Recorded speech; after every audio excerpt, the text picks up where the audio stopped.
Today I'm going to mix up some nutrients for my 4 hydro buckets in my 4x4 tent. These hydro buckets are going to be accepting the 4 plants that are in the 4-site lid right now. And so let me show you how I mix the nutrients for 4 hydro buckets at one time. We know that this level right here is about 15 liters. It's just under 15 liters. Let's call it 15 liters. That means I'm going to need 60 liters for my 4 hydro buckets, and I want to mix it all up together. So if you don't have a pail like this, 15 liters there, then what you'll do is just use your hydro bucket, use an empty hydro bucket, and fill it up here 4 times, okay? Myself, I'm going to use this, and I'm going to measure out 60 liters, and we're going to put it into a mixing container. So this is just a garbage can. And what we will do is once we have those 60 liters in here, we'll put a piece of tape and we'll just put a marking so we know what our 60 liter fluid level is. So then at this point, we can just simply fill that up with water in the future and mix for 4 hydro buckets with no measurements required. And just a little side note, everything has been cleaned. Always clean everything in between your grows. That means sterilizing everything in between your grows. If you're going to use something like bleach is great. It's really cost effective, right? It's super cheap. It's available everywhere.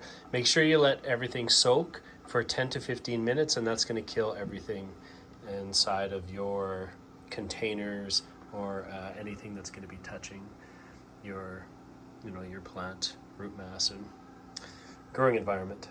And would you have a look at that? That line is basically a centimeter or half an inch. The volume is just above that ridge, so that's a great indicator. I'm not even going to use tape. I just know that that's my line for hydro buckets.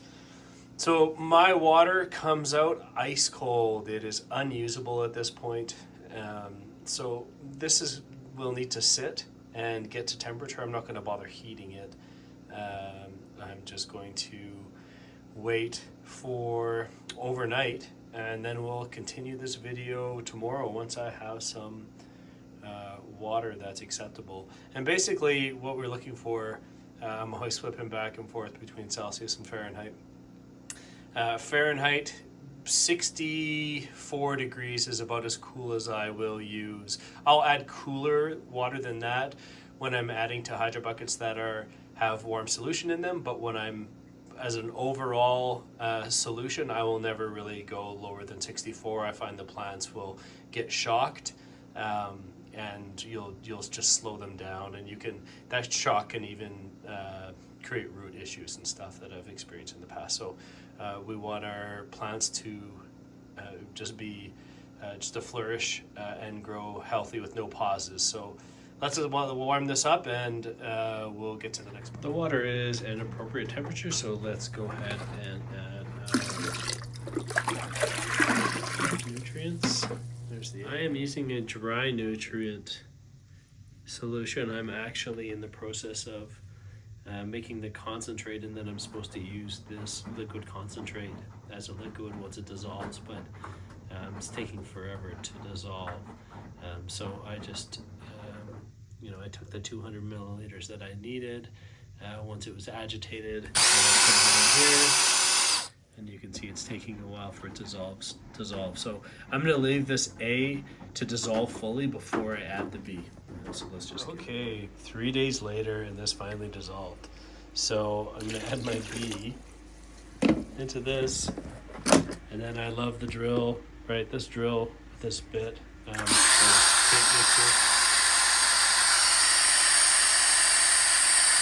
For the home grower, I feel this is like the best. No hand mixing or paddle mixing stuff. So now let's so I got my A, I got my B. I use a syringe to put in my Hygrozyme, and I'm going to use a syringe to then I'll balance my pH. This is going to need some pH down. I'm going to put it down to 5.5 because with the nutrients that I use and the combination with my tap water, we're going to get different fluctuations after your initial mix. So for me, when I mix 5.5 right now and I put it in the Hydrobuckets and I fire them up, I know that 5.5 is going to be somewhere around 6 tomorrow. And so then I'll maybe balance it a little bit more in like 2 days. So I'm just going to add those off camera, and then let's get this new nutrient solution into the Hydrobucket. Just for reference, it took me about 8 milliliters of pH down, as it has advanced nutrients pH down, which is I quite like, to get this 60 liters of water down from tap water, which is like 7 point something, down to 5.5. So as I get these plants ready to go into their own Hydrobuckets, there's a couple things that I'm doing. Drug this over. I'm putting cozies onto the Hydrobuckets, right? That's just going to help them with temperature regulation. It really does help. You see a lot of growers do this. Also, I've removed the heater. These are habaneros. They like hot, nice hot temperatures. Now that they're in their own space, I just can't have a heater in there, so I'm removing that. But I'm also, because I'm removing the heater, we're going to need a certain amount of heat in this tent. So I'm going to put the driver that I took out, I'm going to put it back in the tent, and that's going to give me some more of a heat source, because these plants thrive when you have that warmer temperature. So let's get to it. I'm going to remove the foresight lid, and I'm going to use my clean bucket here just to house them until I can get that Hydrobucket swapped out. And what the heck, since we're down here, let's give the floor a wipe. Maybe we'll find some pests, but either way we'll sweep up some potential contaminants. And we have a couple ways to fill this. I get the question often, how do you empty your Hydrobuckets?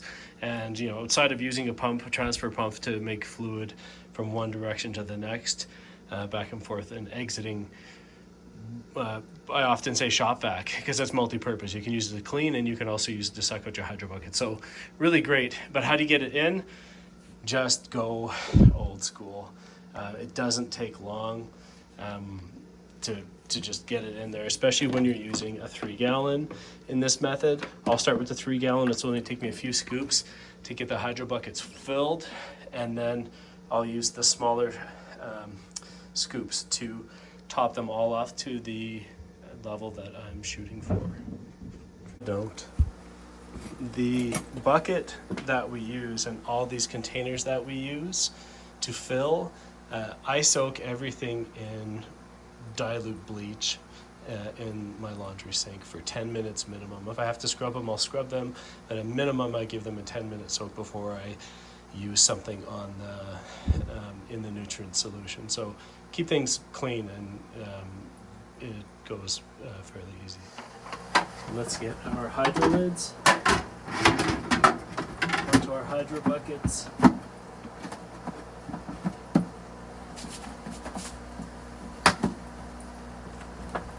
And you'll notice the white fids spread the Hydrobuckets wider in the mouth, but the side reservoir covers still are made to compensate for that. In the end, it actually opens it up more, and it's quite nice. So, back on track. You see the roots? Can you see the roots? The roots have started to tangle just a little bit, okay? And I really don't like pulling on roots at all. Like I won't pull them, I'll basically touch them. And if I can touch them and they'll come apart, that's fine. But if I have to pull them at all, what I'd rather do is just snip them, right? So I don't know, I hope you can see what I'm doing here. It's on this side. You can see this. Because these two are tangled, I'm just going to snip it. I'm going to snip it there And I'm going to see if I can just pull this down and it'll come out. Nice. So that's pretty good. Here's the thing, you know, I'm also going to give these a little prune on the bottom. I spoke about this on one post, but just pruning off that encourages lateral growth. So that's what we want, nice big lateral growth roots. Keeps them nice and vibrant. So these look great. On a side note, not really a side note, but let's say I missed some of those roots. Like let's say some roots break off and I don't get them through that trim job and they're in there. If I don't use a product like Hygrozyme, those roots are just going to rot because it's dead organic matter. So the only thing it can do is rot. And once it rots, it's going to be covered. Let's say we're growing medical plants, you know, the roots get massive. So that's in the middle. It has less oxygen, air bubbler action, and it just festers and it turns into root rot. Too bad for you. It's going to be hard to save you at that point. But if you just use Hygrozyme right from the start, inoculate with Hygrozyme and Hygroben, you're going to have a product that deals with that root matter, that organic root matter that's in there. Okay, so anyway, let's get these pulled out. And the design of these are to come and go. That's why we made them tapered, is so they can come and go during this transplant phase without scrubbing the roots off. But here comes the super easy part. Sometimes I'll turn it a bit, but oh shit, there it is. Boom, here we have it. Freshly fed, improved, cleaned tent. We're gonna see how they like we'll balance the environment once again to get the right temperature, hopefully just by adding that heat source. And we're going to turn the temperature up, or sorry, the intensity. I really had this thing running at like barely on. The lights barely, and it was like at 15% at 12 hours of light per day. And these plants seem really happy with that. But the leaves are fairly big and they could potentially start going into like a late veg, I think, at this size. So I'm going to turn that temperature way up, the light up to 50%, which is a big improvement here. And I think they're going to like it. One side note is your nutrient solution that's left over is that you can never have too many air pumps. So I always like having the extra air pump or an extra line on a 4-port. So if I do have extra nutrient solution, I don't have to get rid of it. I can put that extra nutrient solution in a container or keep it in the mixing container or whatever, and I'll just put an air stone in to keep it nice and aerated, and I'll use it over the next couple days. So that's just one thing. So please like and subscribe to our channel. It helps us grow and it helps us stay alive. We're a super small business, so you know, we're trying to bring you guys great products. Check out reviews. Everybody that uses them really loves them. So we hope you get to try some and check it out.